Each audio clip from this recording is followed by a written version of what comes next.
प्यारे देशवासियों, मैं आप सभी को बहुत बहुत अभिनंदन करता हूँ, वंदन करता हूँ। मैं आपको आज ऋषि मुनियों की कुछ बातें बताना चाहता हूँ।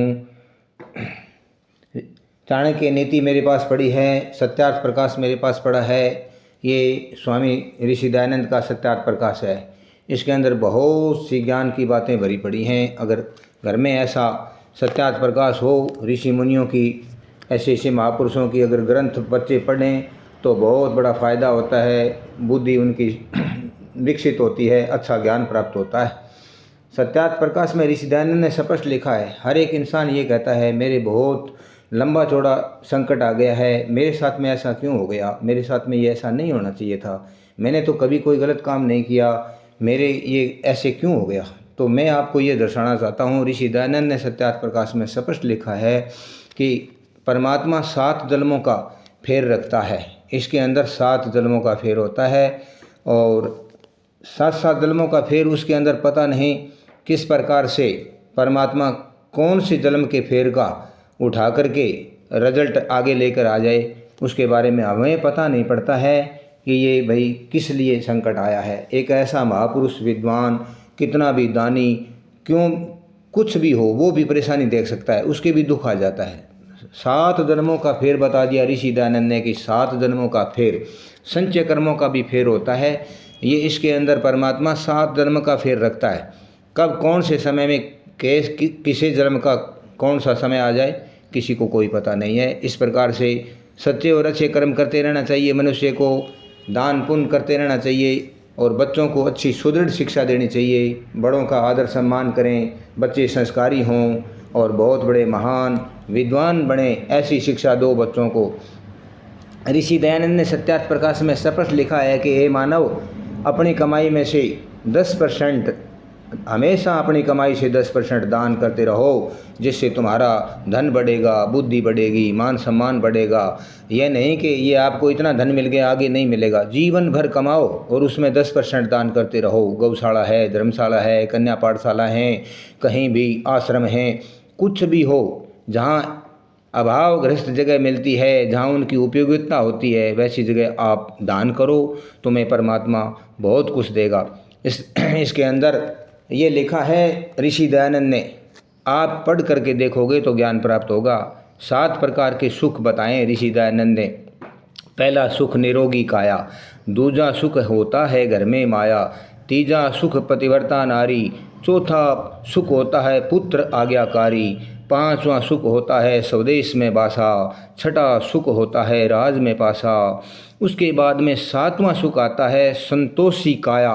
अगर किसी आदमी के, कोई महापुरुष के, कितने भी बड़े विद्वान साइंटिस्ट, कितना भी ज्ञानी कुछ भी हो, उसको 6 सुख अगर प्राप्त हो गए, अगर 7वां सुख उसके पास में नहीं है, उसकी काया संतोषी नहीं है, वो अगर भटका हुआ मन है, तो अरबों खरबों में भी अगर पहुंचा हुआ इंसान भी सुख को प्राप्त नहीं कर सकता। इस प्रकार से ये 7 सुख बताएं।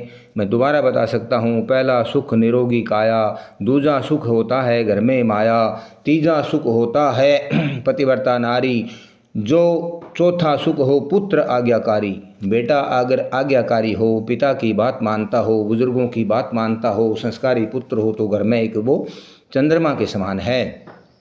5वां सुख स्वदेश में बासा, ये बताया है ऋषि मुनियों ने, ऋषि दयानंद ने बताया है। विदेशों में जाने से बहुत से लोग चले जाते हैं, अमेरिका वाले देखो, अब विदेशों के अंदर जो भी गए परेशानियां आ रही हैं। मैं ये नहीं लंबी चौड़ी किसी की ये बात नहीं बताऊंगा, देश के अंदर ही बताया, स्वदेश में बासा सबसे अच्छा माना है। तो ये 7 सुख है ना। इस प्रकार से छठा सुख राज में पासा, अगर बहुत बड़े कोई राजशाही घर में या किसी प्रकार से बड़े उच्च कोटि के नेता से अगर संपर्क है तो वो भी एक बहुत बड़ा सुख समृद्धि होती है। आखिरी 7वां सुख संतोषी काया है और दान मान करने से हमेशा सुख समृद्धि रहती है और घर में शांति आती है। बहुत बड़ी बात है। उसके बाद ये मेरे पास में चाणक्य नीति है, ऋषि चाणक्य की नीति। छोटी सी पुस्तक है लेकिन इसके अंदर इतना बड़ा ज्ञान भरा पड़ा है, बहुत बड़ा ज्ञान भरा पड़ा है। ऋषि चाणक्य ने बताया है कि माता शत्रु पिता वैरी, माता शत्रु पिता वैरी, येन बालो पाठयति, न शोभते सभा मध्ये, हंसो मधे बको यथा। ऋषि चाणक्य ने बताया है कि वो माता और वो पिता अपनी संतान के शत्रु के समान होते हैं, जो बच्चों को पढ़ाई नहीं करवाते, शिक्षा प्राप्त नहीं करवाते, स्कूल नहीं भेजते, वो दुश्मन के समान माने ऐसे माँ बाप। और वो इस प्रकार से अनपढ़ रहने के बाद में उस सभा में शोभा भी नहीं देते। जिस प्रकार से हंसों की एक बहुत बड़ी मीटिंग होती है, हंस बैठे हैं उन एक झुंड में, उसमें एक बुगला जा कर के बैठ जाता है, उसकी कोई कीमत नहीं होती है। इसी प्रकार से अनपढ़ बच्चे की, अनपढ़ बच्ची की, समाज में अनपढ़ मनुष्य की, नारी की, नर की कोई वैल्यू नहीं होती है। पढ़े लिखे बुद्धिमान विद्वान उनकी हंसी उड़ाते हैं, ये कहते हैं ये तो मूर्ख है, कुछ नहीं जानता। तो विद्या ही सबसे परम रतन धन है, ये एक 16वां रतन है। अपनी संतानों को पढ़ाओ लिखाओ, अच्छा ज्ञान दो उनको। अगर अच्छा ज्ञान दोगे तो बच्चे संस्कारी होंगे, आज्ञाकारी होंगे, आगे चल कर के बड़े महान विद्वान होंगे, उनका जीवन सफल होगा, उनकी जीवन लीला अच्छी होगी। इस प्रकार से महापुरुषों की बातें अगर मानोगे तो संतान तुम्हारी आज्ञाकारी होगी। किसी भी प्रकार से बढ़िया शिक्षा दी हुई बच्चे को व्यर्थ नहीं जाती। बड़े बड़े विद्वानों ने ये बताया है कि धन, अरे क्यों धन सिंचे अगर पूत कपूत, क्यों धन सिंचे पूत सपूत। दोनों तरफ से बताया है कि अगर घर में पुत्र कपूत पैदा हो गया, पिता अरबों खरबों की संपत्ति इकट्ठी कर देगा तो भी वो उसको मिटिया मेट कर देगा, गंदे कामों में लगा देगा। अगर सपूत है, सच्चा पुत्र है, आज्ञाकारी पुत्र है, विद्वान है, पढ़ा लिखा है, वो अपने पैरों पर सक्षम है, तो वो पैसे कमा लेगा, धन कमा लेगा।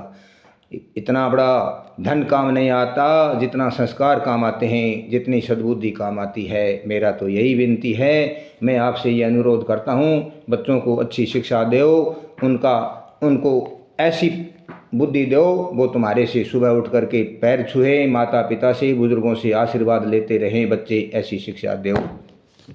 मैं आपको एक और लास्ट में बात बताना चाहता हूँ, ये विदुर नीति है। ये विदुर एक ऐसा महात्मा हुआ, विदुर जो धृतराष्ट्र अंधे राजा थे, कौरव और पांडवों का महाभारत का युद्ध हुआ 5,500 वर्ष पहले, 5,500 वर्ष पहले युद्ध हुआ। एक विदुर जी एक ऐसे महापुरुष और एक महान महात्मा विद्वान थे, उन्होंने महाभारत का युद्ध नहीं लड़ा। विद्वान ऐसे शांतवादी विद्वान विदुर जी ने युद्ध नहीं लड़ा। तो युद्ध होने की कगार पर था, दुर्योधन और शकुनी उसका मामा, दोनों ने एक ऐसा जाल रचा कि भाई पांडवों को राज्य कैसे मिल गया। तो दुर्योधन ने धृतराष्ट्र के पास जाकर के कहा, पिताश्री आप अपने कुल में ज्येष्ठ थे, बड़े थे, आपने राज्य इनको कैसे दे दिया, पांडु को कैसे दे दिया। राजा धृतराष्ट्र ने कहा कि पुत्र मैं आँख से अंधा हूँ, मैं किस प्रकार से समाज और जनता की सेवा कर सकता हूँ। मैं बेटे अंधा पुरुष किसी प्रकार से राज्य नहीं चला सकता, समाज की सेवा नहीं कर सकता। तो उसने कहा मुझे तो कोई पता नहीं, मुझे तो राज्य चाहिए पांडवों से, या तो उनको हमारे साथ जुए खिलाओ, अगर वो जुए नहीं खेलते हैं तो युद्ध करने के लिए उनको प्रेरित करो। मेरे साथ में दुर्योधन के साथ में युधिष्ठिर युद्ध करे, अर्जुन युद्ध करे, पांचों भाई मेरे आगे आए, हम युद्ध करेंगे। युद्ध के द्वारा हम जो विजय होगा राज्य उसी का होगा। धृतराष्ट्र ने बहुत समझाया, लेकिन एक ऐसा पुत्र दुर्योधन, उसका मामा शकुनी, वो दोनों जाल गूंथ करके बैठे थे, वो नहीं माने। तो पहले वो देखो जुआ खेले गया, जुए के अंदर पांडु हार गए, द्रौपदी माता को भी लगा दी। द्रौपदी माता को लगाने के बाद में वहाँ से बहुत बड़ा एक विकराल रूप धारण हो गया। उसके बाद में युद्ध हुआ, तो युद्ध हुआ, उस युद्ध के अंदर बड़े बड़े योद्धा महारथी सारे मारे गए। बहुत दुर्योधन को हाथ जोड़ के कहा था, दुर्योधन युधिष्ठिर ने कहा था कि नहीं हम युद्ध नहीं चाहते, हमें आप हस्तिनापुर के 5 गांव दे दो, 5 गांव के अंदर भी हम हमारा टाइम पास कर लेंगे।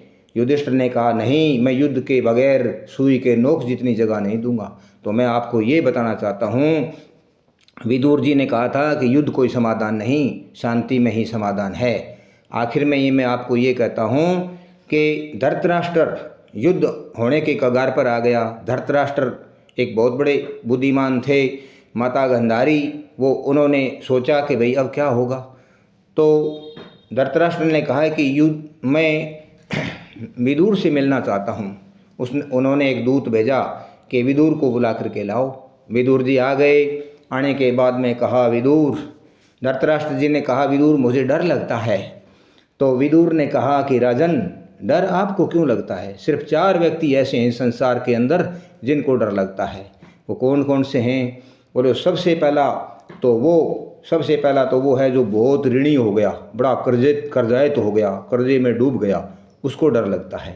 दूसरा व्यक्ति वो है जो किसी प्रकार से चोरी करके अपना घर चलाता है, अपनी जीविका चलाता है, रात को चोरी करता है तो रात को तो चोरी करके गंवा देता है, दिन में उसको नींद नहीं आती है, 2 नंबर। तीसरा व्यक्ति वो है जो चुगली निंदा करता है, पूरी दुनिया में, पूरे ग्वांड में, पूरे पड़ोस में, रिश्तेदार मित्रों में घूम घूम करके चुगली करता है। बोले उसको नींद नहीं आती है। वो ऐसे सोचता है कि भैया तुमने उसकी चुगली कर दी, वो आएगा पता नहीं क्या कहेगा, वो आएगा पता नहीं क्या कहेगा। तीसरा चुगलखोर को नींद नहीं आती। चौथा व्यक्ति वो है कि राजन, चौथा व्यक्ति वो है कि विदुर वो कौन है? वो चौथा व्यक्ति वो है कि एक बहुत बड़े धनवान व्यक्ति के साथ, बड़े धनाढ़ व्यक्ति के साथ, हथियार से लैस ऐसे व्यक्ति के साथ अगर दुश्मनी मोल ले ली तो उसको नींद नहीं आती है। तुम बताओ राजन, तुम उन 4 व्यक्तियों में कौन से में हो? आप मुझे तो किसी में दिखाई नहीं दे रहे। धृतराष्ट्र ने कहा विदुर, ये शकुनी नहीं मान रहा और मेरा साला और ये दुर्योधन बेटा नहीं मान रहा, युद्ध होने वाला है तो इसलिए डर लगता है। तो बुरे काम से डर लगता है। कितना बड़ा देखो महाभारत का युद्ध हुआ और उसके अंदर बड़े बड़े योद्धा मारे गए और कितना बड़ा देखो हमारे देश का सर्वनाश हो गया। 5,500 वर्ष पहले ये महाभारत का युद्ध हुआ। और मैं अब आपको यही कहना चाहता हूँ, आगे वीडियो बनाऊँगा उसमें फिर आपको बहुत अच्छी अच्छी बातें बताऊँगा। जय हिंद, भारत माता की जय हो।